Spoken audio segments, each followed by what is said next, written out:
자, 남은 자들의 믿음에 대하여 하바국 시대의 남은 자에 대한 믿음을 나누도록 합니다. 자, 하바국 그러면 오늘 우리가 봉독했던 하바국의 남은 자들의 정의가 뭐냐라고 우리가 해볼 때에 하바국 2장 4절의 말씀인데요.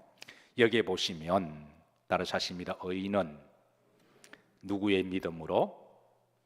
그의 믿음으로. 의인은 자기의 믿음으로 살리라. 이게 이제 하바국 시대의 남은 자의 정의라고 말할 수가 있습니다. 그 앞에 보시면 비록 그의 마음은 교만하고 그의 속 사람은 정직하지 못하나, 여기에 앞에 나오는 그는 의인과 반대되는 악인들을 이야기합니다. 그러니까 하바국 시대에 이 악인들이 살아가는 삶의 방식은 교만하게 살아가고, 그리고 정직하지 못하고, 자기가 욕심이 되는 거라면 마음껏 하는 그런 사람들이라면, 그러나 그런 시대 가운데 의인은 따라서 하십니다. 그의 믿음으로 말미암아 살리라. 사랑하는 성도 여러분, 이번 한 주도 오직 믿음으로 살아가시기를 주의 이름으로 축복합니다. 자, 그런가 하면 또 하바국에 우리에게 굉장히 위로가 되고 은혜가 되는 또 말씀이 있죠. 하바국 3장 몇 절일까요? 17절에 보시면, 17절과 18절에 보시면 비록 무화과 나무가 뭐하지 못하고 무성하지 못하고, 포도나무에 뭐가 없으며 열매가 없고, 올리브 나무에 뭐가 없으며 소출이 없으며, 밭에 무엇이 없고 먹을 것이 없고, 우리에 뭐가 없으며 양이 없고, 외양간에 뭐가 없을지라도 소가 없을지라도, 나는 여호와로 말미암아 뭐하며 즐거워하며 나의 구원의 하나님으로 인하여 말이로다 기뻐하리로다. 자, 이 말씀을 현대어로 이렇게 번역으로 하자면, 비록 무화과 나무, 포도나무, 올리브 나무는 이스라엘 국가를 상징하는 나무들입니다. 비록 국가가 열매가 없고, 국가가 약하고 변변치 못하고, 밭은 집안의 살림을 이야기하죠. 집에 먹을 것이 없고, 그리고 우리와 양은 내 직장과 사업들을 말합니다. 내 직장은 열매를 맺지 못하고 수입은 변변치 없을지라도, 자, 여러분 그럴지라도 여호와로 말미암아 기뻐하실 수 있으실까요? 또 말씀은 그렇게 하셔도 여호와로 말미암아 기뻐하고 나의 구원의 하나님을 위하여 뭐하리로다 즐거워하리로다. 오늘 이 믿음으로 다시 한번 우리의 영적 거울이 되시기를 주의 이름으로 축복합니다. 자, 하바국 선지자는 주전 7세기경에 627년에서 580년경에 활동한 남유다 선지자인데요. 오늘 1장 1절에 보시면 그 시대에 이제 하나님이 하바국에게 묵시의 말씀을 주셨어요. 자, 한번 다 같이 한번 합독하십니다. 선지자 하바국이 묵시로 받은 경고라. 원래 하바국은 선지자가 아니었습니다. 근데 하나님이 그를 콜링하셔서 한 시대의 선지자로 세우신 거죠. 그리고 그에게 묵시의 비전의 환상과 계시의 말씀을 주셨는데요. 이 하바국은 누구냐? 역사적 자료 근거가 조금 빈약합니다. 그래서 이 두 가지 추측이 있습니다. 두 가지 가운데 어느 것이 맞는지 첫 번째 소개합니다. 탈무드에 의하면 이 하바국에 대한 정보는 성전에서 사역하는 찬양 사역자였는데, 그러니까 하나님 앞에 찬양하기를 즐겨하고 성령의 감동하심으로 찬양을 부르는 자였는데 하나님이 그를 선지자로 콜링하셨다. 이렇게 추정하는 근거가 하바국의 맨 마지막이 3장 19절인데요. 바로 3장 19절에 바로 거기에서 유추한 해석입니다. 한번 합독하실까요? 주 여호와는 나의 힘이시라. 나의 발을 사슴과 같이 하사 나를 나의 높은 곳으로 다니게 하시리로다. 이 노래는 지휘하는 사람을 위하여 내 수금에 맞춘 것이니라. 그래서 여기에 근거해서 이 노래는 수금에 맞추어서 나의 찬양과 노래다. 그래서 하바국은 하나님 성전에서 찬양하기를 좋아하는 사역자였는데 하나님이 그의 영성을 보시고 그를 콜링으로 부르셨다. 또 다른 해석은 엘리사가 이방 땅 수넴을 방문했을 때 그 아들을 살려주신 사건이 있죠. 이게 미시나에 나오는 기록인데요. 그 아들이 자라서 하박국이 되었다라는 거예요. 수넴 여인의 아들이 고침을 받고 그래서 하박국이 되었다. 둘 중에 어느 게 맞을까요? 별로 안 궁금하시죠? 궁금하신 분은 나중에 천국 가셔서 한번 물어보세요. 자, 하박국이라는 이름의 뜻은 따라서 하십니다. 포옹하다, 껴안다. 이름 참 좋죠. 그런데 하박국의 젊은 시절은 남을 포용하고 껴안는, 그런 안아주는 그런 성격이 아니었습니다. 여러분들은 어떠신가요? 남을 잘 포옹하시고 안아주는 스타일이신가, 아니면은 조금 그런 부분에 대해서 조금 차가우신가요? 그냥 겉으로 안아주는 게 말고 정말 이렇게 따뜻하게 안아주고 포옹해 줄 수 있는. 그의 젊은 시절의 성격은 굉장히 냉소적이고 비판적이며 그리고 부정적이며 게다가 신앙적으로 의심이 많은 사람이어서, 신약의 주님의 제자 중에 이런 제자가 있죠. 아주 냉소적이고 의심 많은 제자, 누굴까요? 도마. 그래서 하박국을 신약의 도마라고 부르기도 해요. 하박국이 왜 이렇게 냉소적이고 부정적이고 좀 까칠했느냐? 그건 시대적 정황과 무관치 않는데요. 하박국이 살던 당시는 국제적으로 굉장히 혼란한 광포한 시대였는데요. 이미 이스라엘은 북아수르에 의해서 점령을 당하고 그리고 식민지가 되었습니다. 그런데 신흥 바블론 제국이 다시 아수르를 집어삼키면서 그 강포한 힘의 논리로 또 북이스라엘을 식민지로 이렇게 안아갔어요. 강포한 시대였습니다. 그러다가 바벨론 제국은 유다를 계속 이제 침공을 하는데요. 첫 번째 침공이 605년에 있었습니다. 그때 많은 사람들을, 유다 백성들을 포로로 잡아가요. 이때 다니엘도 잡혀가거든요. 그리고 597년에 8년 있다가 또 침공해서 또 유다의 포로를 잡아가고, 그때는 기술자들, 이런 사람들을 또 대거 잡아갑니다. 그러니까 1차, 2차 침공을 이 하박국은 두 눈을 생생하게 뜨고 다 바라본 거예요. 어떻게 하나님이 택한 나라가 북이스라엘이 아수르에 망하고 바벨론의 또 식민지가 되고, 그리고 유다라고 하는 나라가 어떻게 바빌론 제국의 강포한 나라에 계속 침공을 당하고 그렇게 이룰 수가 있는가? 그런데도 그 국내적으로는 유다 백성들이 애굽파, 바빌론파로 나눠져서 서로 원수처럼 서로 싸워요. 나라가 풍전등화인데, 주변의 강대국으로 인해서 언제 망할지 모르는데 서로 이념으로 갈려서 원수처럼 그렇게 싸웁니다. 그리고 게다가 유다를 통치한 왕은 여호야김인데요. 김씨의 김씨가 아니고 여호야김인데요. 하나님 앞에 엎드려 기도하고 믿음으로 나라를 이렇게 하나로 만들어도 부족할 판에 이 왕은 굉장히 세속적이고 또 악한 왕이었습니다. 이런 시대 하박국은 하나님께 다음 세 가지를 질문합니다. 하박국에 보면 하박국의 그 유명한 하나님을 향한 세 가지 질문이 있는데요. 첫 번째가 왜 부르짖어도, 왜 외쳐도 하나님 듣지 아니하십니까? 라고 하는 하나님께 질문이에요. 자, 하박국 1장 2절입니다. 합독합니다. 여호와여, 내가 부르짖어도 주께서 듣지 아니하시니 어느 때까지리까? 내가 강포로 말미암아 외쳐도 주께서 구원하지 아니하시나이까? 여기에 부르짖어도 그리고 외쳐도라고 말하므로 하박국은 목이 쉬도록, 피가 나도록 하나님께 기도했다는 거죠. 그런데 뭐에 대한 부르짖음과 외침이냐 하면, 후렴절에 보시면 내가 뭐로 말미암아 외쳐도 강포로. 하박국의 시대는 강포한 자들의 시대였습니다. 바빌론 제국이 강포했고, 힘 있는 자들이 강포했고, 악인들이 강포했고, 불의한 자들이 강포했습니다. 하박국은 이런 강포한 자들을 보면서 하나님께 심판해달라고 부르짖어 기도합니다.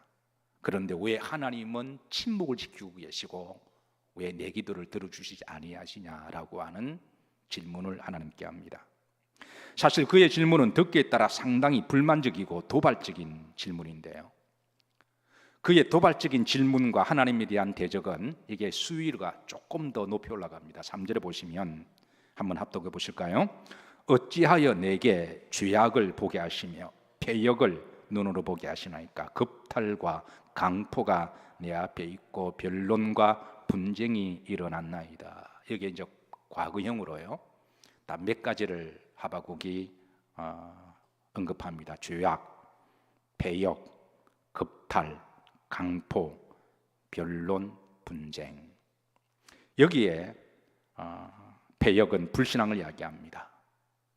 그리고 급탈과 강포는 바빌론의 침략으로 말미암아 많은 사람들이 잡혀가고 포로로 가고 그리고 급탈을 당하는 걸 이야기합니다. 변론과 분쟁은 유다 정치인들이, 유다 백성들이 하나님께 하나로 기도하는 게 아니라 서로 철저하게 이념적으로 애굽파냐 바빌론파냐 이렇게 어디를 붙어야 사냐.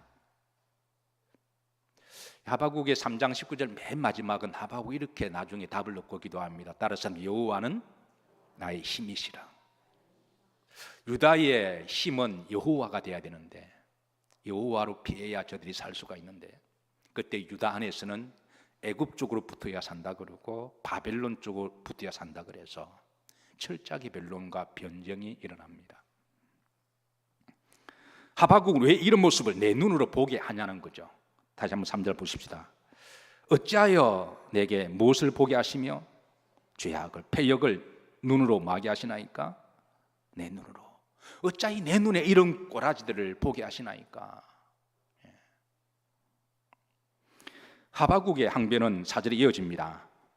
그리고 나름대로 하박국이 영적 진단을 내려요. 지가 질문하고 지가 답을 내리는 꼴인데요. 한번 보십시다. 이러므로 율법이 해이하고 정의가 전혀 시행되지 못하오니 이는 악인이 의인을 애워쌌으므로 정의가 굽게 행하여짐이니이다. 여기에 하박국은 자기 나름대로 결론 내리는 게 율법이 해이해졌고 정의가 시행되지 못하고 악인이 의인을 애워싸고 정의가 굽어졌으니 이런 시대가 된 것은 하나님이 심판을 하지 않아서 그렇다라는 거예요. 이게 하박국의 하나님께 대한 첫 번째 항변입니다. 자, 두 번째 하박국 질문입니다. 1장 13절에 보시면 왜 하나님은 거짓된 자들을 방관하십니까? 라고 두 번째 질문을 더 던져요. 자, 한번 합독하실래요? 주께서는 눈이 정결하심으로 악을 참아 보지 못하시며 패역을 참아 보지 못하시거늘 어찌하여 거짓된 자들을 방관하시며 악인이 자기보다 의로운 사람을 삼키는데도 잠잠하시나이까? 하박국의 이 하나님의 질문은 약간 좀 삐딱선이 있습니다. 초반절에 보시면 하나님의 눈이 정결하시잖아요. 하나님은 더러운 꼴은 못 보시잖아요. 하나님은 악을 참아 보지 못하시고 패역을 보지 못하시는 하나님이신데 왜 하나님은 거짓된 자들이 방관하도록 왜 그 눈으로 보고 계십니까? 라고 하는 상당히 도발적인 그런 질문을 던집니다. 이번 한 주에 제가 본문을 준비하면서 지난 한 주죠. 제가 읽었던 책이 토마스 머턴이라고 하는 책입니다. 흔히 그를 일컬어 20세기의 현대인의 최고의 영성가라고 분류되는 사람인데요. 이 토마스 머턴의 영향받아서 삶이 터닝 포인트가 되었던 사람들 중에 헨리 나우엔이 있습니다. 그리고 필립 안시가 있고요. 그리고 열광적으로 그를 존경한다고 따르는 유명한 사람들 중에 몇 사람을 소개하면 힐러리 클린턴이 그러하고요. 오프라 윈프리가 열광적으로 그를 존경한다라고 말하는 사람입니다. 그런데 그 토마스 머턴의 젊은 시절을 보면 하박국처럼 도마처럼 굉장히 냉소적이고 비판적이고 그는 도발적인 사람이었어요. 그런 젊은 나이에 왜 하나님은 불의한 시대에 침묵을 하시는지 질문을 똑같이 던지는데요. 그의 책 중에 이런 스토리를 담고 있습니다. 이게 실제 사건인데요. 독일이 폴란드 군을 침공을 해서 폴란드 유대인들을 아주 잔혹하게 폭행을 하고 비참하게 죽일 때에 이를 지켜보던 한 유대인이 하나님께 이런 질문을 던집니다.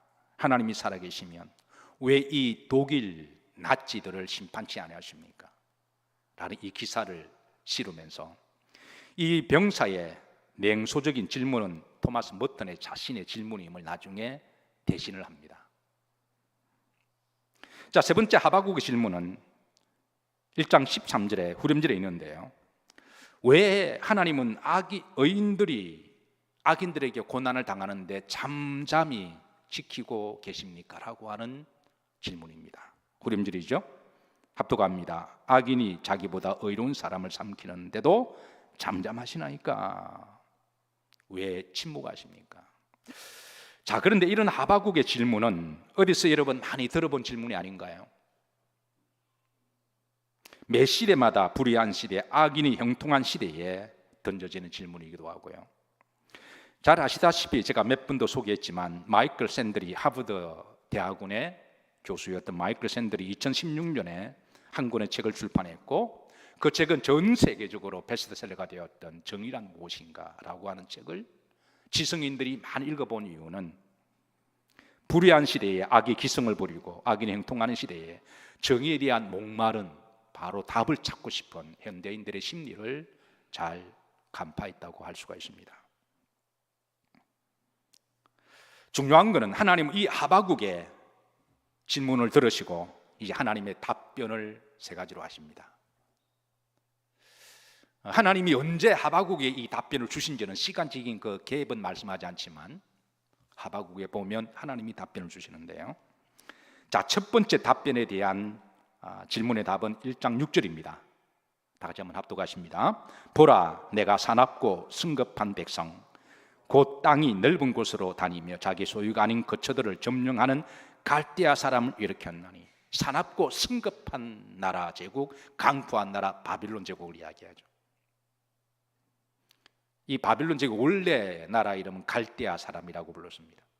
그러니까 이 갈대아 제국을 한 시대에 하나님이 필요하셔서 세우시고 역사를 주관하시는 분은 하나님이심을, 큰 틀로 보면 하나님께서 역사를 주관하심을 하나님이 답을 주고 계십니다.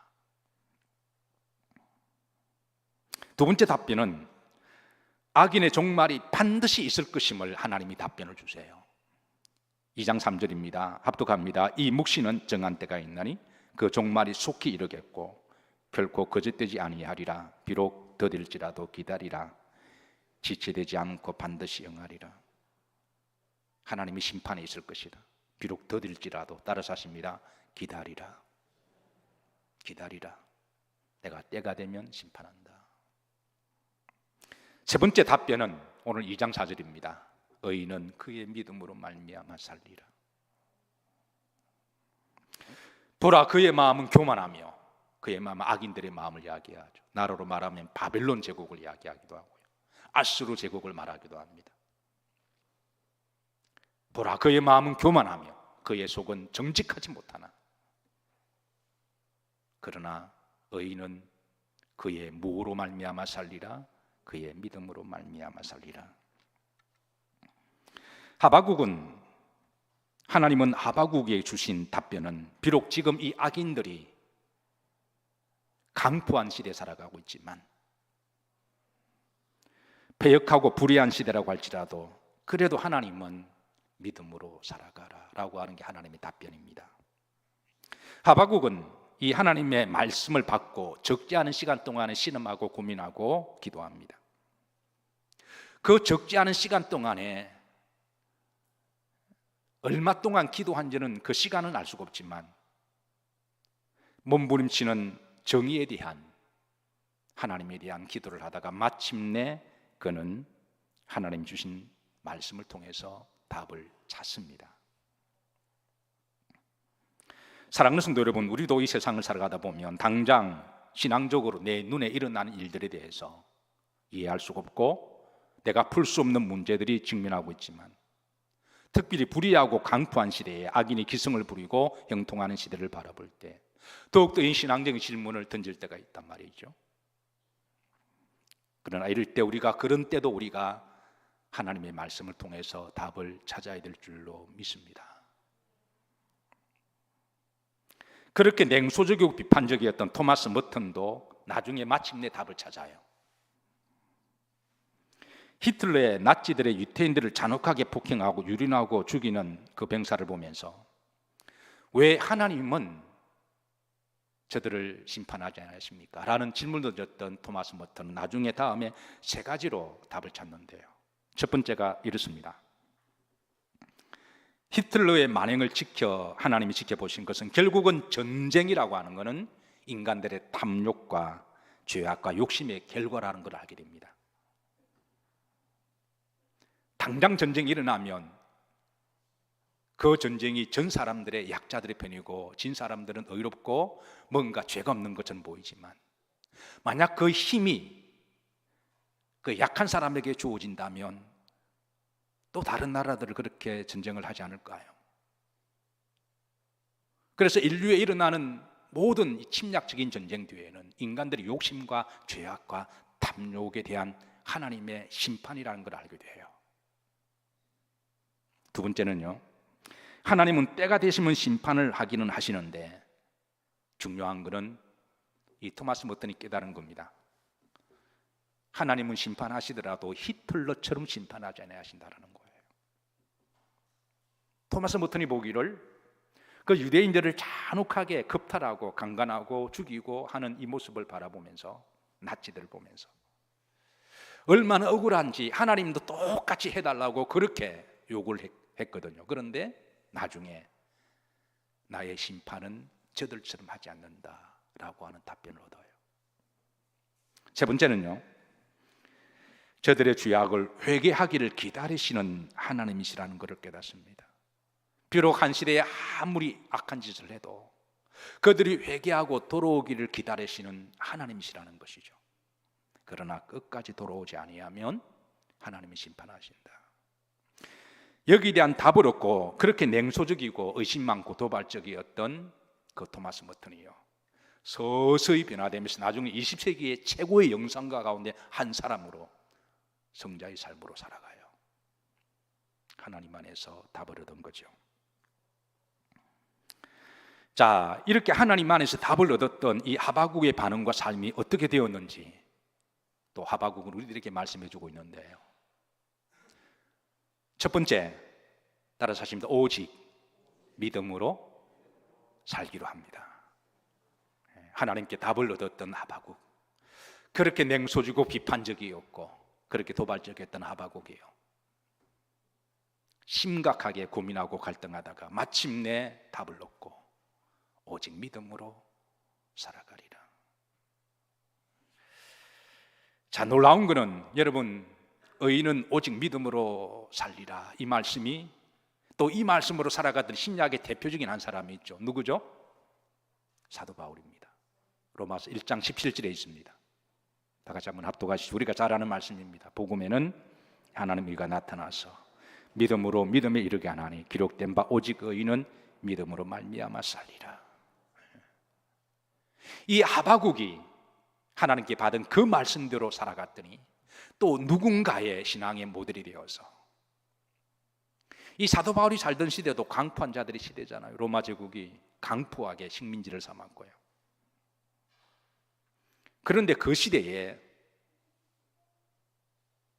오직 믿음으로 살았던 사도 바울, 그리고 그 믿음을 그대로 이어받은 사람이 중세시대 때의 종교개혁가들 중에 마틴 루터가 영적인 암흑시대에 종교개혁을 했던 그 영적인 슬로건이 솔라 피데라고 하는 오직 의인은 믿음으로 말미암아 살리라.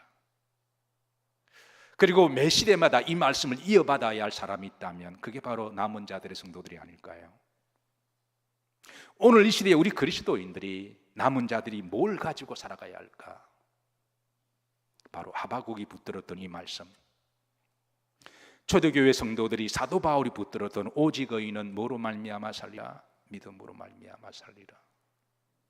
그리고 종교개혁가들이 붙들었던 이 말씀, 그리고 그 영맥을 이어서 매 시대마다 남아있는 성도들이 이 말씀을 붙들고 살아가야 할 줄로 믿으시기를 주의 이름으로 축복합니다.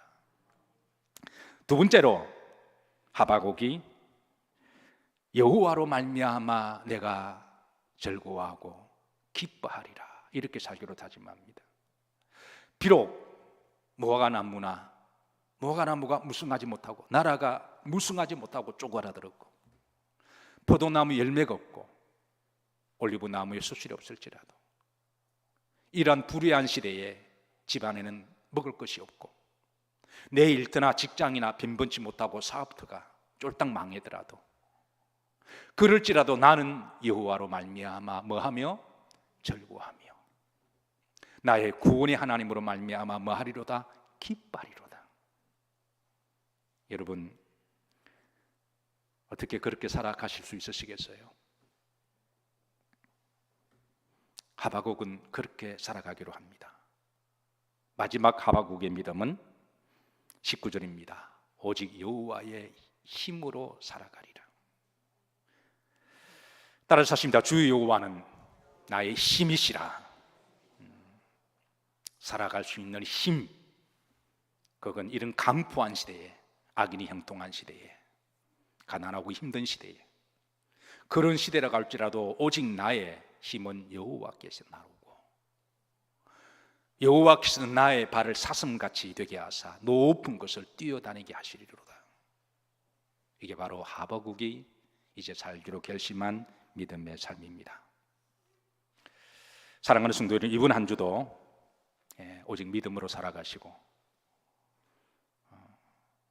여호와 이름으로 구원에 감사하시고 여러분의 발걸음이 사슴같이 높은 곳을 뛰어다니시기를, 오직 의인은 남은 자의 믿음으로 살아가시기를 주의 이름으로 축복합니다.